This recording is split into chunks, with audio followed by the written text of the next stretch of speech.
What's up, everyone? It's Cato here, and if you have been following the news, the ChinaJoy 2026 has just finished. It's a digital entertainment, gaming, technology trade show, kind of like E3, but held in China. EasyTech used that opportunity to demonstrate their latest games there. If you have attended the event, you can try them out personally. Today, I've got all the news you need to know, as I'll break down info from playtesters covering the new two EasyTech games that was demonstrated, starting with their mechanics, generals, release dates, etc., with the pictures our testers got in the event. The reason I got all those latest info are thanks to the players I've been contacting. The pictures credits goes to them, especially NYN, who is an ET content creator.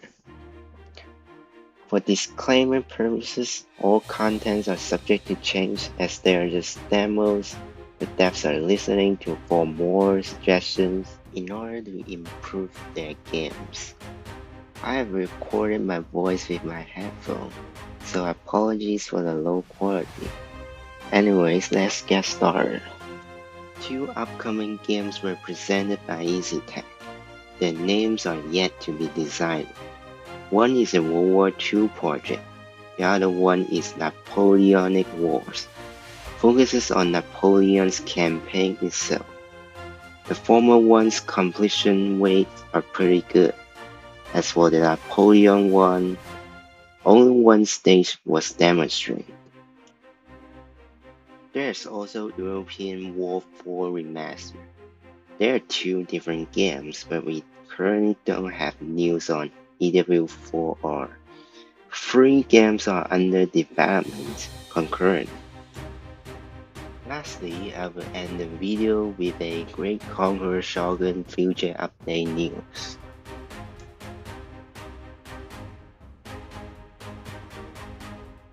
As usual, the World War II project is a turn-based hex-tile game, same settings as the World Conqueror and Glory of Generals series. It's free to play with in-app purchases. The soonest the game could be released is in winter 2026, but don't give yourself too high expectations, cause ultimately it depends on the dev team and App Store's review. Major game modes include Campaign, Congress, Career, which is Domination in WC4, and Events. Many campaigns were already developed, including Western Front, North Africa, Eastern Front, Pacific. The total amount of states reaches 98. Half of them were Axis and the rest are the Allies. Judging by the units in game, I believe Cold Wars or even out history routes like the Scorpion Empire might return as well. There's two conquests as of now, with them being Shadows of Europe 1939, Barbarossa 1941, the future conquests being Pacific and World conquests. The conquest mode utilized the UI and mechanics from EW7 where you can see attack directions from each country while you are waiting for your turn. The turn waiting speed according to our testers, they are increased significantly. Similar to Great Conqueror II Shogun, the conquest system in World War II project has tasks, technology, renown system, specifically the tasks blended in with Congress events. It's like Hearts of Iron 4 where some country starts with debuffs and you have to clear it through different tasks. Completing tasks also provides rewards and buffs for a timed period. Just like World Conqueror 4, you can bribe countries to be neutral, ask them to join, or betray them. You can also build city facilities and bunkers. Neutral countries are playable. For example, the Switzerland. You will get invites from both sides with resource aid. I assume if you accept both sides, you will be the public enemy. If you play as France, if you lose Paris, you can either continue resisting or surrender and rule Vichy France.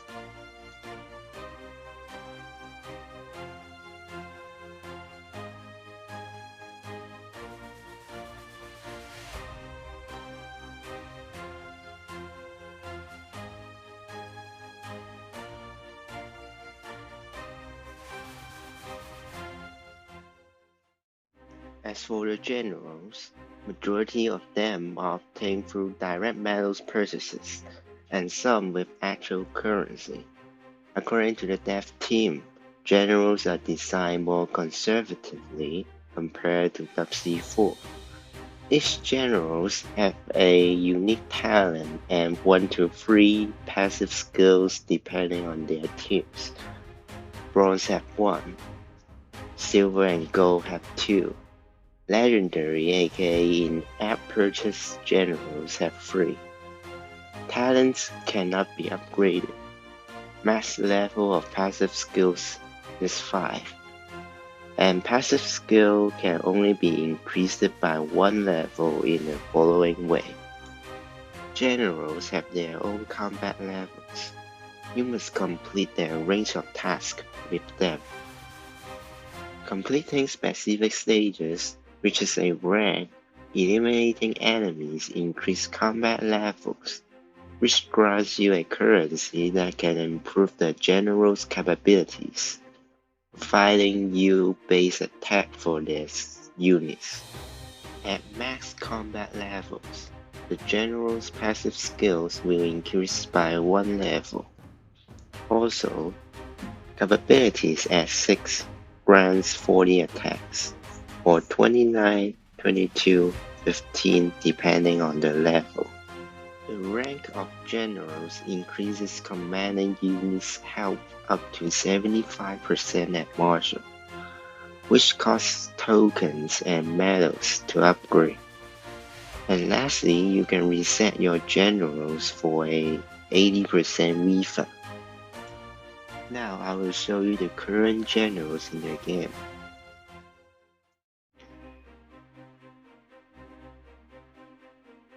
The legendary ones are Manstein, Zhukov, Eisenhower. Rommel and Vasilevsky are also rumored to be an in-app purchase general. If you don't see certain familiar faces here, they might also be added as in-app purchase, or simply not created or designed yet. The elite unit system uses similar mechanics from WW4. It has become more crucial to combat. Infantry, tanks, artillery, and navy are the current elite units available. They are commonly obtained through an RNG gacha system, redeem or purchase from the store, and rewards from the stages. The recruitment order is the most frequently used way to obtain elite units fragments. It comes with different tiers. Tier 1 recruitment orders cannot obtain gold tier elite units, for example. Using a recruitment order, you will get a fragment and a redeem token, in which 10 to 25 tokens can redeem an elite unit's fragments of your choice. In order to improve your units, you can gain unit XP and level up from 1 to 30, which increases the base stats of the unit, like attack, defense, HP. Eliminating enemies or through feeding XP items, you can increase their levels, which is essentially free to play. There is a promotion system, similar to GOG 3. It costs resources and fragments to increase a specific stat significantly. For every free promotion, it will increase the level of a unit perk. For example, the reattack from tanks. To sum up, fragments can be used for unlocking units or promotion, but levels are depending on how often you use your units, and it also costs resources to upgrade them. Here are all elite units currently in game. Feel free to pause here.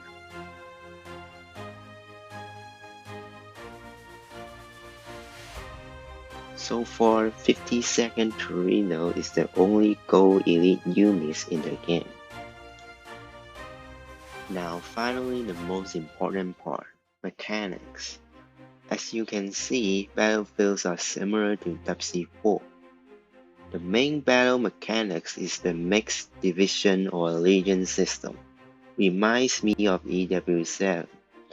A default unit can combine with an elite unit. Usually you can't do double default units or double elite units. Units have two types of perks, Legion effect and Self effect. One for the whole Legion and one for the unit itself. Perhaps just like EW7, you could make a Legion that attacks multiple times or combos that makes you blitz through your enemies. But here's the trick. If a general uses units of the same type, the general capability will be spread among both units. In other words, two different unit type legion can utilize maximum bonuses. For example, leading two artillery units as Shukov grants 30 attacks to both units. But if you lead an infantry with artillery, each unit gets 40 attacks. Navy units, however, cannot use mixed legions. Tactic points are a new crucial battle element. Clicking the bottom left, you will open an interface for all tactic cards. Tactics are available in the majority of the game modes. Elite units are recruited one tile adjacent to a city or industry, and they also cost tactic points. Tactic points are normally obtained passively each turn by 1 point each time. Here are the various details to note during battle. Movement. Units can move in steps, and the base attack count is 1. You cannot move after attacking. Tanks now have a limited count on re-attack, some capped at 2 and some capped at 3.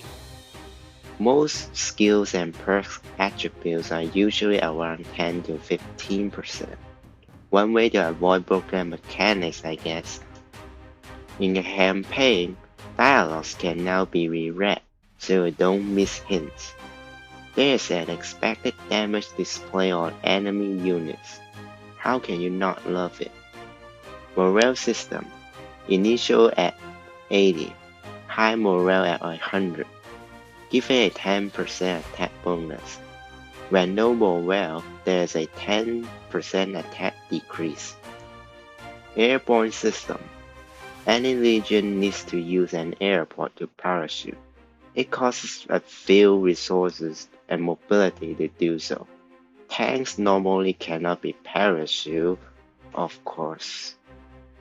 Base crack chance is 5%, and crack damage is 150. Now to the career mode, which is basically domination in WW4. You can see missions, wonders, exercise, and large stages unlocked by your general's capabilities count. There is a division mechanics where you can apply units to your generals who will fight in career mode. From what I gather, the lock-in rewards aka free generals are Leclerc and Ulus. Leclerc is gold and Ulus should be bronze. That's all for the World War II project. Let me know what you think about this huge project EasyTech has been working on for years.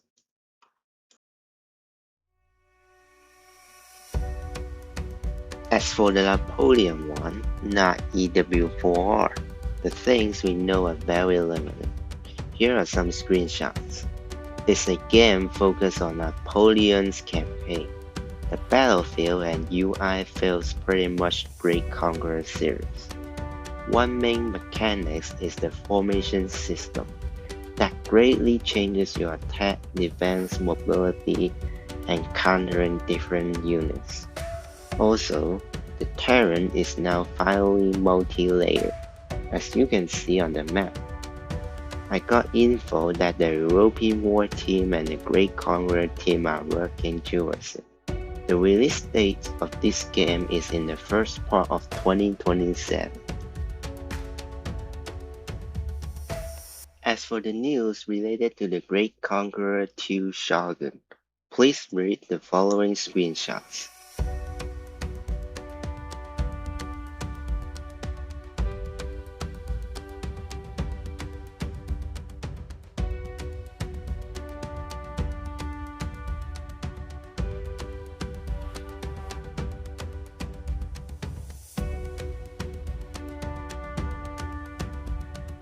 That's all for EasyTech ChinaJoy 2026 latest info. Which game or which features are you most excited for? Things that shock you or questions you may have? Leave them in the comments below and I'll check them. Like, subscribe and share the video with your friends and family who play EasyTech games. See ya!